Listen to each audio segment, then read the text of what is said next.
Anda kembali menyaksikan Buletin News Siang, pemirsa. Hari ini tanggal 22 Juni, DKI Jakarta berulang tahun yang ke-494.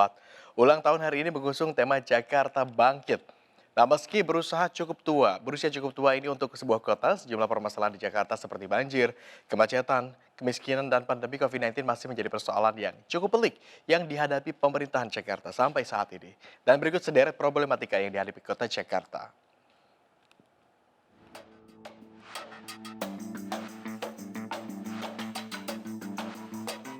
Jakarta sudah tidak muda lagi. 22 Juni ini genap usianya 494 tahun. Di tengah pesatnya kemajuan teknologi, pembangunan infrastruktur, dan berbagai aspek lain. Nyatanya, ibu kota masih menghadapi problem yang sama setiap tahunnya.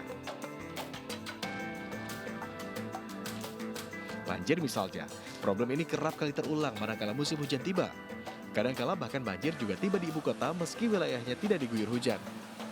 Sebut saja kawasan Kampung Melayu, Pangandagan, hingga Bukit Duri yang kerap kali menjadi wilayah terdampak banjir kiriman. Bertahun-tahun solusi banjirnya tidak pernah terpecahkan. Pengamat tata kota Nirwono Yoga menyampaikan beberapa kendala yang harus dituntaskan pemerintah agar masalah banjir dapat diatasi, diantaranya pembenahan sungai, revitalisasi situ danau embung waduk, saluran air yang dapat berfungsi secara maksimal, dan menyediakan lebih banyak ruang terbuka hijau untuk serapan air. Penanggulangan banjir harusnya dilakukan secara bertahap, ya.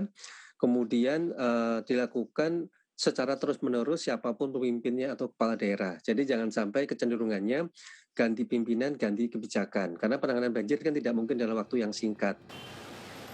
Selain banjir, kemacetan juga seakan telah lama menjadi wajah ibu kota. Berbagai kebijakan pernah dilakukan, mulai dari sistem 3-in-1 hingga pembatasan kendaraan berdasarkan plat ganjil genap di sejumlah ruas jalan protokol.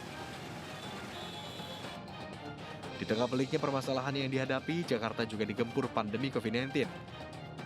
Setahun lebih, rasanya sektor ekonomi luluh lantah akibat virus mematikan ini. Sempat melandai, belakangan angka konfirmasi positif COVID-19 kini kembali memuncak. Epidemiolog Pandu Riono memaparkan bahwa ada sedikitnya dua alasan mengapa angka COVID-19 di Indonesia, khususnya Jakarta, kembali meningkat. Pertama adalah perilaku manusia. Walaupun sudah ada larangan untuk dilarang mudik, ternyata arus mudik tahun ini jauh lebih besar, hampir 2 kali lipat dibandingkan mudik tahun lalu. Jadi faktor kedua adalah karakter virus. Virusnya sudah bermutasi. Ya, jadi mutasinya itu bukan hanya mutasi dari luar, mutasi dari dalam juga banyak. Karena karakteristik virus ini sangat mudah bermutasi.